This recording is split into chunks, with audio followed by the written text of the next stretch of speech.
ខ្ញុំនឹងមិត្តរួមបន្ទប់ទទួលបានរង្វាន់ពីរមួយគឺរង្វាន់ដាច់មួយដង10លានមួយទៀតគឺសមត្ថភាពទទួលបានមួយកាក់ក្នុងមួយនាទីប៉ុន្តែអស់មួយជីវិតមិនអាចទទួលបានចំណូលបន្ថែមផ្សេងទៀតទេមិត្តរួមបន្ទប់ដណ្ដើមរើសយកសមត្ថភាពមុនឯខ្ញុំបានត្រឹមរើសយករង្វាន់10លានខ្ញុំពឹងផ្អែកលើប្រាក់10លាននេះរស់នៅយ៉ាងសុខស្រួលគ្រួសារមានសុភមង្គលឯមិត្តរួមបន្ទប់ពឹងផ្អែកតែលើចំណូល144យន់ក្នុងមួយថ្ងៃរស់នៅយ៉ាងលំបាកតោកយ៉ាងខ្ញុំមានចិត្តល្អទទួលឲ្យគេស្នាក់នៅគេបែរជាច្រណែននឹងជីវិតដ៏ធូរធាររបស់ខ្ញុំហើយដុតផ្ទះរបស់ខ្ញុំចោលហេតុអីស៊ូស៊ីវឆាយហេតុអីអញរស់នៅបានសុខស្រួលម្ល៉េះនៅវិនាទីមុនពេលស្មារតីធ្លាក់ចូលក្នុងភាពងើតខ្ញុំភ្ញាក់ផ្អើលពេលដឹងថាខ្ញុំបានចាប់ជាតិត្រឡប់មកថ្ងៃដែលជ្រើសរើសរង្វាន់វិញស៊ូស៊ីវឆាយសំឡេងរបស់ចាវលើយរៀងញ័រក្រសែភ្នែកដែលគេសម្លឹងមកខ្ញុំមិនដូចជាកំពុងសម្លឹងមើលមិត្តរួមបន្ទប់ធម្មតាទេតែដូចជាកំពុងសម្លឹងមើលគូប្រជែងដែលដឹងពីលទ្ធផលរួចទៅហើយមើលទៅគេក៏ដូចជាខ្ញុំដែរគឺចាប់ជាតិត្រឡប់មកវិញស៊ូស៊ីវឆាយអញរើសមួយទៅប៉ុន្តែខ្ញុំក៏មិនដឹងថាត្រូវរើសយ៉ាងម៉េចដែរខ្ញុំខ្លាញ់ធ្វើជាវង្វេងវង្វាន់ចម្លងតាមប្រតិកម្មការពីជាតិមុននៅពេលនេះយ៉ាងល្អឥតខ្ចោះក្រសែភ្នែករបស់ខ្ញុំរេមើលចុះឡើងរវាងដុំពន្លឺទាំងពីរហើយចុងក្រោយក៏សម្លឹងទៅដុំពន្លឺពណ៌ខៀវនោះដោយឯកក្រសែភ្នែកបង្ហាញពីការចង់បានគឺការផ្លាស់ប្ដូរក្រសែភ្នែកដ៏តូចមួយនេះហើយដែលបានញុះញង់ចាវលើយមានប៉ុន្តែអីទេចាវលើយស្ទុះមកយ៉ាងលឿនហើយចាប់យកដុំពន្លឺពណ៌ខៀវនោះមកកាន់ក្នុងដៃទទួលបាន10លានអញមើលទៅរី10រយពាន់ម៉ឺន10លាន10លានបានចូលកាន់នេះហើយអញមានលុយហើយអញជាសេដ្ឋី10លានហើយស៊ូស៊ីវឆាយដល់វេនអញហើយមិនប្រកាសថាជាកម្ពុជាវិជាអីទេឆាប់រើសទៅសម្ដីរបស់គេដូចជាកំពុងជំរុញមនុស្សស៊ីម្នាក់ឲ្យទៅជន់អន្ទាក់ដែលនឹងបំផ្លាញគេអញ្ចឹងខ្ញុំដកដង្ហើមធំហើយដើរទៅមុខដុំពន្លឺពណ៌មាសប្រព័ន្ធលំហូរសាច់ប្រាក់អន្តរភ្ជាប់បានជោគជ័យម្ចាស់ប្រព័ន្ធទទួលបាន 0.1 យន់ដោយស្វ័យប្រវត្តិក្នុងមួយនាទីបន្ថែមក្រោយពេលភ្ជាប់រួចម្ចាស់ប្រព័ន្ធអស់មួយជីវិតមិនអាចទទួលបានចំណូលបន្ថែមផ្សេងទៀតតាមរយៈការធ្វើការវិនិយោគការទទួលអំណោយឬទម្រង់ណាមួយឡើយប្រព័ន្ធកំពុងដំណើរការទទួលបាន1កាក់ 0.1 យន់មួយនាទី1កាក់ឯងរើស្អីហ្នឹងបងប្អូនកុំអស់សង្ឃឹមថ្ងៃក្រោយបើរស់លេងកើតមកកន្លែងខ្ញុំមកយកយល់ដល់រាប់អានគ្នាមួយគ្រាខ្ញុំនឹងឲ្យបាយអញហូបខ្ញុំទប់ទូរស័ព្ទទឹកមុខគ្មានអារម្មណ៍អ្វីទាំងអស់ហើយងាកដើរទៅមាត់ទ្វារឯងទៅណា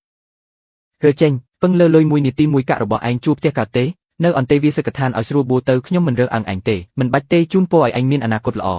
ទៅចោះចាំតាក់ទងគ្នាញឹកញាប់ផងលោកសេដ្ឋីស៊ូល្បែងមួយនេះទើបតែចាប់ផ្ដើមទេមិត្តរួមបន្ទប់ដ៏ល្អរបស់ខ្ញុំយើងលេងមួយក្រោយពេលខ្ញុំចាក់ចេញពីអន្តេវាសិកដ្ឋានខ្ញុំបានជួលបន្ទប់តូចមួយដែលថោកបំផុតនៅក្នុងអគារចាស់ក្បែរសាលាមួយខែ450កក់មួយបង3ស្ទើរតែអស់លុយដល់កំសត់នៅក្នុងហោប៉ៅរបស់ខ្ញុំទៅហើយទទួលបាន1កាក់សំណាងល្អសំឡេងដំណក់ទឹកនៃសមត្ថភាពមិនដែលឈប់សោះខ្ញុំត្រូវតែស្វែងយល់ឲ្យច្បាស់ថាច្បាប់ដែលមិនអាចទទួលបានចំណូលបន្ថែមតាមរយៈមធ្យោបាយផ្សេងទៀតនេះតើវាដាច់ខាតកម្រិតណាខ្ញុំបើកទូរស័ព្ទ download កម្មវិធីដឹកជញ្ជូនអាហារដែលល្បីខ្ញុំដឹកបានមួយជើងកម្មវិធីទូរស័ព្ទបង្ហាញថាដឹកជញ្ជូនបានសម្រាប់ប្រាក់ចំណូលប៉ាន់ស្មាន 8.5 យន់នឹងចូលកាន់នេះក្នុងរយៈពេល24ម៉ោងរងចាំកន្លះម៉ោងលុយពីកម្មវិធីដឹកជញ្ជូនមិនទាន់ចូលរងចាំ1ម៉ោងទៀតខ្ញុំចុចចូលកម្មវិធីឃើញថាស្ថានភាពការបញ្ជាទិញនោះបានក្លាយជាការទូទាត់ប្រព័ន្ធមានបញ្ហាទឹកប្រាក់ត្រូវបានបង្កប់ជាបណ្ដោះអាសន្នសូមតាក់ទងផ្នែកបម្រើអតិថិជនខ្ញុំក៏បានទូរស័ព្ទទៅសួស្ដីពិនិត្យឃើញថាកណនីរបស់អ្នកមានហានិភ័យប្រតិបត្តិការមិនប្រក្រតីមិនអាចទូទាត់បានជាបណ្ដោះអាសន្នសូមរងចាំការត្រួតពិនិត្យដោយផ្ទាល់ដោយអត់ធ្មត់រយៈពេលត្រួតពិនិត្យគឺ7ទៅ15ថ្ងៃធ្វើការថ្ងៃទី2ខ្ញុំដើរតាមផ្លូវភ្នែកសម្លឹងមើលដីសំណាងល្អមែនខ្ញុំពិតជាបានឃើញក្រដាសប្រាក់ពណ៌ក្រហមមួយសន្លឹកមែនអូយក្មួយប្រុសអរគុណហើយនេះជាលុយដែលខ្ញុំទើបតែជ្រុះកំពុងតែរកផងគាត់ក្តាប់លុយងាកក្រោយដើរចេញទៅជំហានយ៉ាងលឿនខ្លាចខ្ញុំបដូរចិត្តពេលរសៀលខ្ញុំបានទៅរកមិត្តរួមថ្នាក់ឈ្មោះចាងហាវដែលមានទំនាក់ទំនងល្អគួរសមហៅឯងមានលុយទេខ្ចី10យន់មកដោះស្រាយសិនមក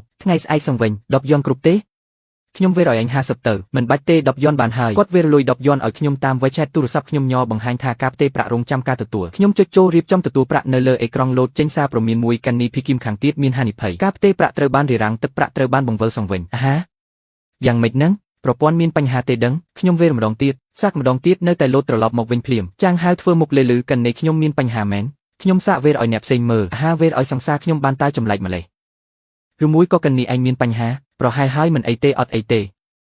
ខ្ញុំមិនអស់ចិត្តទេខ្ញុំចំណាយលុយ200យន់នៅកន្លែងលក់ឆ្នោតមុខសាលាជ្រើសរើសឆ្នោត100សន្លឹកដោយម៉ាស៊ីនយប់ថ្ងៃចេញឆ្នោតខ្ញុំផ្ទៀងផ្ទាត់ជាមួយលេខឆ្នោតនៅលើទូរទស្សន៍ផ្ទៀងផ្ទាត់លេខឆ្នោតរបស់ខ្លួនឯងម្ដងមួយលេខមិនត្រូវសូម្បីតែមួយកិច្ចផុតពីជំរើសត្រឹមត្រូវទាំងអស់យ៉ាងល្អឥតខ្ចោះមើលទៅច្បាប់គឺដាច់ខាតរាល់ទង្វើដែលព្យាយាមរកចំណូលបន្ថែមនឹងត្រូវបានរារាំងដោយវិធីផ្សេងដែលមើលទៅហាក់ដូចជាសមហេតុផលតែតាមពិតគឺបរាជ័យជាមិនខានខ្ញុំស្ងប់ចិត្តហើយលែងគិតពីផ្លូវវិវេទាំងនោះទៀតខ្ញុំបើកម៉ាស៊ីនគិតលេខក្នុងទូរស័ព្ទចាប់ផ្ដើមរៀបចំផែនការយ៉ាងយកចិត្តទុកដាក់ថ្លៃឈ្នួលផ្ទះ450ថ្លៃទឹកភ្លើងនិងអ៊ីនធឺណិតប្រហែល100ថ្លៃហូបចុកមួយថ្ងៃគ្រប់គ្រងឲ្យនៅក្រោម20យន់មួយខែ500របស់ប្រើប្រាស់ប្រចាំថ្ងៃថ្លៃទូរស័ព្ទនិងចំណាយផ្សេងបូកបញ្ចូលគ្នាចំណាយប្រចាំខែប្រហែល1200មួយខែអាចសល់ប្រហែល3000តឹងតែងបន្តិចតែមិនដាច់ពោះស្លាប់ទេហើយលុយនេះមិនរង្គោះរង្គើទេមិនចេះដាច់ឡើយអាឡូស៊ូសៀវឆាយឯងណែណាផ្ទះជួលត្រឹមចំណូលមួយថ្ងៃ14យន់របស់ឯងអាចជួលផ្ទះបានទៀតកុំប្រាប់ថាជួលក្រោមស្ពានណាយ៉ាងម៉េចហើយសេដ្ឋីលេងមួយនាទីមួយកាក់ចាយស្រួលទេមានការអី គ្មានការអីមិនអាចខ្វល់ខ្វាយពីមិត្តរួមថ្នាក់ចាស់បានទេខ្ញុំគ្រាន់តែចង់ប្រាប់ឯងថាលុយរបស់ខ្ញុំចូលកាន់នេះហើយពិតប្រាកដណាស់1000,000ឥឡូវខ្ញុំកំពុងមើលឡានបើឯងរស់មិនរួចទេមកធ្វើតែកង់ឡានឲ្យខ្ញុំបើកប្រាក់ខែឲ្យឯងច្បាស់ជាល្អជាង1កាក់របស់ឯងមិនបាច់ទេឯងចាយឲ្យស្រួលបួលទៅប្រាកដជាចាយឲ្យស្រួលបួលហើយតែបើគិតតែពីចាយក៏គ្មានន័យដែរយកលុយបង្កើតលុយទៅជាផ្លូវត្រូវខ្ញុំកំពុងស្រាវជ្រាវពីភាគហ៊ុនខ្ញុំមើលឃើញមួយត្រៀមវិនិយោគបន្តិចយកចំណេញប៉ុន្មានដងលេងសមត្ថភាពឯងមួយជីវិតនឹងបានត្រឹមនឹងហើយមិននិយាយជាមួយឯងទៀតទេខ្ញុំកំពុងរវល់ស៊ូសៀវឆាយចាំទុកណាថ្ងៃក្រោយជួបគ្នាហើយខ្ញុំថាថៅកែចៅពួកយើងមិនមែនជាមនុស្សផ្លូវតែមួយទៀតទេមិនយូរប៉ុន្មានចៅលីក៏ត្រឡប់មកអន្តេវាសិកដ្ឋានវិញចៅលីអង្គុយកងតាក់ខ្លានៅមុខកុំព្យូទ័រតែគេកាន់ទូរស័ព្ទលេងភាគហ៊ុននេះទើបជារឿងដែលមនុស្សឆ្លាតគួរធ្វើការស៊ីឈ្នួលរើសអេតចាយដូចជាស៊ូសៀវឆាយអញ្ចឹងភុយគេចុចបើកភាគហ៊ុនបច្ចេកវិទ្យាមួយដែលឈ្មោះស្ដាប់ទៅគួរឲ្យខ្លាចមើលពីការកើនឡើងថ្ងៃនេះបូក 5.2% យកមួយនឹងចុះវិនិយោគ 50,000 សាក់មើលសិនមិនដល់ប៉ុន្មានថ្ងៃទេអាចរកលុយទិញឡានទំនើបបានហើយគេវិបញ្ចូលចំនួនទឹកប្រាក់លេខសម្ងាត់បញ្ជាក់ប្រតិបត្តិការជោគជ័យគេមើលទៅជួរថ្មីដែលលេចឡើងក្នុងបញ្ជីកាន់កាប់មានអារម្មណ៍ថាបេះដូងលោតញាប់ទទួលបានមួយកាក់រាល់ថ្ងៃចំណូលចូល144មួយខែគឺ4320តការចំណាយនៅសល់3263តឹងតែងបន្តិចតែមិនដាច់ពោះស្លាប់ទេខ្ញុំឈប់គិតស្ទាក់ស្ទើរប៉ុន្មានវិនាទីក៏ទេទៅផ្ទះសៀវឆាយមិនក៏ទេម៉ោងនេះហូបបាយហើយនៅហូបហើយប៉ានៅផ្ទះអត់នៅចាំបន្តិចណាបាក់ឲ្យប៉ាឯងលើកទូរស័ព្ទសៀវឆាយមានរឿងអីប៉ាម៉ាក់ខ្ញុំប្រាប់អ្នកទាំងពីរខ្ញុំមានសមត្ថភាពពិសេសមួយអញលេងហ្គេមដល់ឈួតហើយមែនទេប៉ាស្ដាប់ខ្ញុំនិយាយឲ្យចប់សិនឥឡូវនេះរាល់1នាទីកាត់ធនាគារខ្ញុំនឹងលោតលុយចូល1កាក់ដោយស្វ័យប្រវត្តិមួយថ្ងៃ24ម៉ោងមិនឈប់ទេមួយជីវិតគឺអញ្ចឹងប៉ុន្តែក្រោយពីមានសមត្ថភាពនេះហើយខ្ញុំមិនអាចរកលុយតាមវិធីផ្សេងទៀតបានទេធ្វើការក្រៅម៉ោងវិនិយោគរើលុយទិញឆ្នោតគឺមិនបានទាំងអស់ឯងនិយាយមែនអត់មែនអ្នកទាំងពីរអាចឆែកមើលប្រតិបត្តិការកាត់ធនាគារខ្ញុំបានរាល់1នាទីចូល1កាក់ទៀងទាត់ណាស់ឬមួយក៏សៀវឆាយឯងត្រឡប់មកវិញត្រឡប់មកវិញធ្វើអីលុយផ្សេងរកមិនបានត្រឡប់មកវិញក៏នៅតែផ្ទះដែរចុះគិតមិនទៅប៉ាម៉ាក់អ្នកទាំងពីរជឿខ្ញុំទេជឿកូនខ្ញុំជឿ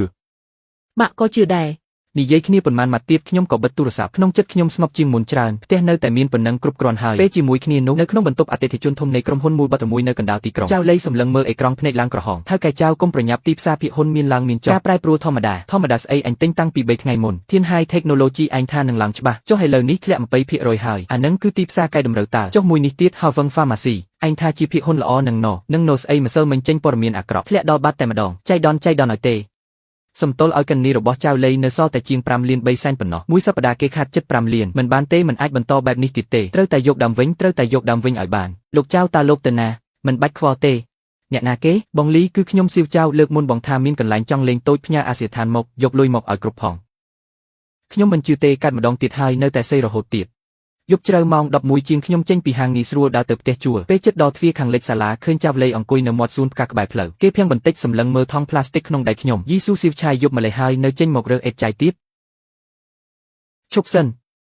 ចៅលីខត់ពីមុខខ្ញុំគេអន់ក្បាលមើលថង់ផ្លាស្ទិកក្នុងដៃខ្ញុំយ៉ាងយកចិត្តទុកដាក់មីសរសៃពងមាន់ស្បៃជ្រក់ឯងញ៉ាំតែប៉ុណ្ណឹងទេឯងដឹងទេថាមួយអាទិត្យនេះខ្ញុំខាត់អស់ប៉ុន្មាន5លានតែឯងនៅមាន5លានទៀតចុះឯងវិញមួយជីវិតឯងពឹងតែលើការសន្សំម្ដងមួយកាក់នេះតើឯងសន្សំដល់ស្លាប់បានប៉ុន្មានចៅលីឯងស្រវឹងហើយខ្ញុំមិនបានស្រវឹងទេខ្ញុំប្រាប់ឯងកុំឯងកុំស្មានថាឥឡូវឯងធ្វើខ្លួនដូចមនុស្សខ្ញុំមិនដឹងថាឯងកំពុងគិតអីក្នុងចិត្តឯងច្បាស់ជាកំពុងសើចចំអកឲ្យខ្ញុំមែនទេខ្ញុំគ្មានពេលសើចចំអកឲ្យឯងទេហូតឯងគឺច្រណែនដែលខ្ញុំមានលុយច្រណែនដែលខ្ញុំអាចចាយវាខ្ជិះខ្ជាយថយចេញចៅលីមិនកំរើកខ្ញុំដើរវៀងគេបន្តដើរទៅមុខឯងចាំមើលចាំខ្ញុំស្រង់ដើមវិញចាំខ្ញុំរកលុយបានច្រើនខ្ញុំឲ្យឯងលុតជង្គង់មើលខ្ញុំឯងចាំមើលប៉ុន្មានថ្ងៃក្រោយមកទ្វារយើងត្រូវគេគូសសម្លេងប្រញាប់ប្រញាល់ណាស់ខ្ញុំដើរទៅមើលតាមប្រហោងទ្វារគឺចៅលីគេមើលទៅគួរឲ្យអាណិតណាស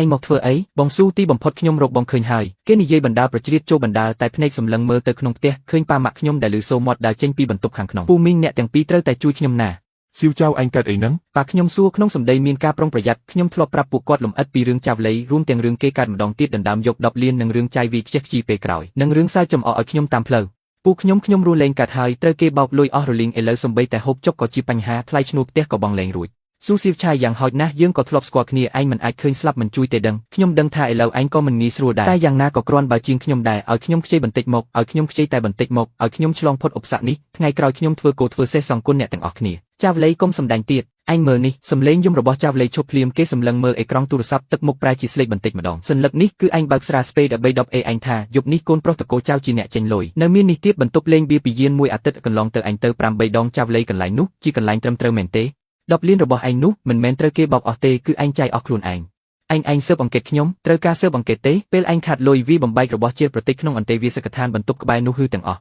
សៀវឆៃបានប្រាប់ពួកយើងពីរឿងឯងយើងយកយល់ថាឯងជាមិត្តរួមថ្នាក់វាពីមុនធ្លាប់រស់នៅជាមួយគ្នាទៀតពាក្យខ្លះដើមឡើយមិនចង់និយាយទេតែថ្ងៃនេះឯងរត់មកដល់ផ្ទះធ្វើជាគួរឲ្យអាណិតនិយាយកុហកថែមទាំងនិយាយគំរាមសៀវឆៃទៀត ក្មេងនេះមិនក៏ខ្លាចជាអញ្ចឹងទៅវិញខ្លួនឯងបំផ្លាញលុយអស់រលីងហើយនៅមានមុខមកសុំពួកយើងទៀត ពូមីងមិនមែនទេស្ដាប់ខ្ញុំបកស្រាយសិន ចេញទៅផ្ទះយើងមិនស្វាគមន៍ឯងទេថ្ងៃក្រោយកុំមករកសៀវឆៃទៀតពួកឯងទាំងពីរមិនមែនជាមនុស្សផ្លូវតែមួយទេ បានពួកឯងពិតជាខ្លាំងមែនចាំមើលទៅឆាប់ចេញទៅមិនជូនដំណើរទេ